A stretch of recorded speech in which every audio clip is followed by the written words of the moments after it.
Многу одамна постоеше еден зол дух. Тој направи огледало кое сите убави работи што ке се огледаа во него ги правеше ситни, речиси невидливи, а грдите и лошите пак ги зголемуваше. Еден ден огледалото падна и се искрши на мали парчиња кои се распрскаа низ целиот свет. И секогаш, кога некое парче ќе удреше во некого, тој стануваше злобен и суров. Неколку мали парченца од огледалото одлетаа во воздухот. Ова е приказна за едно од тие парчиња. Во еден голем град живееа две сиромашни дечиња кои многу се сакаа. Нивните родители беа соседи. Малото момче се викаше Кире, а девојчето се викаше Грета. Еден ден, Кире се качи на столче и дзирна низ прозорецот. Надвор паѓаа снегулки и една од нив, најголемата, падна на работ од прозорецот.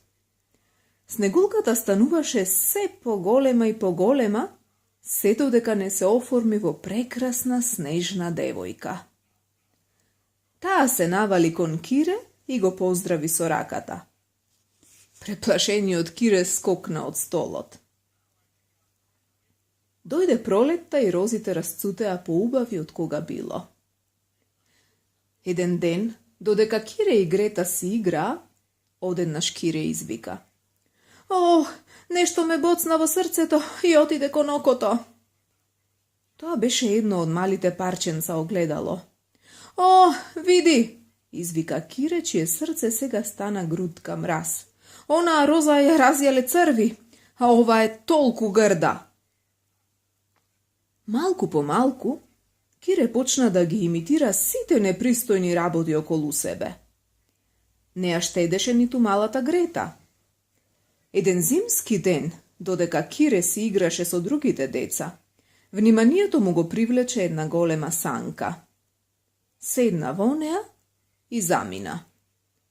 Додека се возеше во санката, Кире забележа дека снегулките стануваат се поголеми и поголеми, се додека не се претворија во снежната кралица. Откако Кире исчезна, Грета многу плачеше.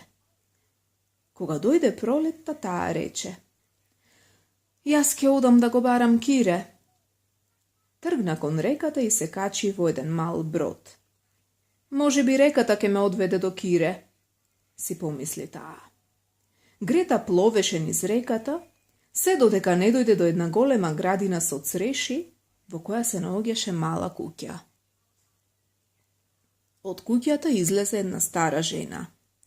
"Девојче," извика старицата, "влези внатре и кажи ми која си."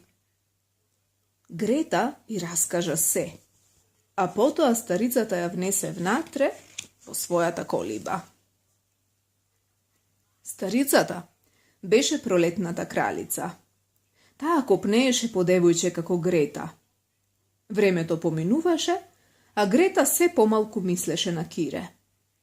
Кралицата се плашеше дека Грета, кога ќе ги види розите, ќе се потсети на розите во својот дом, а така ќе се сети и на Кире. Па затоа со своето волшебно стапче направи да исчезнат сите рози од незината градина.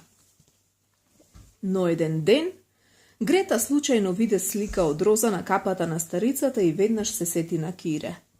"О, што правам јас?" заплака Грета. Во истиот миг побегна од куќата на старицата. Грета продолжи да оди. По патот сретна еден мудар гавран кој кажа дека Кире е жив и дека живее со една принцеза.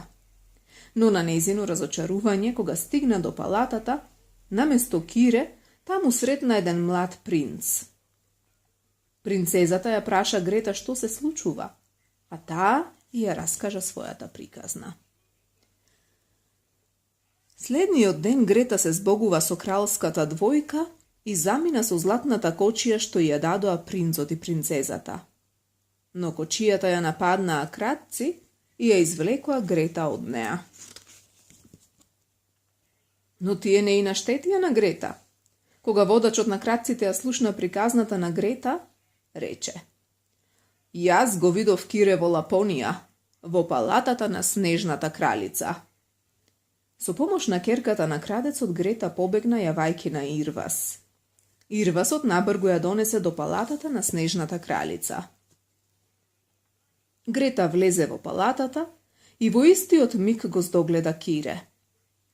Тој не само што беше целиот помодрен од студ, туку и не чувствуваше ништо, бидејќи неговото срце беше грудка мраз. Кире се обидуваше од парчиња мраз да го состави зборот љубов, затоа што снежната кралица му беше кажала: Ако можеш да го составиш овој збор, ти ќе бидеш слободен. Кога Грета го виде Кире, потрча кон него, своите раце ги стави околу неговиот врат и плачејќи рече: Кире, конечно те наидов. Но Кире стоеше мирно и студено. Додека Грета липаше, топла солза падна врз неговиот врат и го растопи неговото смрзнато срце. Кире ја погледна Грета и почна да плаче. Неговите солзи го изфрлија парченцето огледало од неговото око. Грета, мила малечка Грета, каде беше толку долго? Држејќи се за раце излегоа од палатата. Конечно, рака за рака Грета и Кире се вратија дома и видоа дека се е како што било. Единствено, само тие малку пораснале.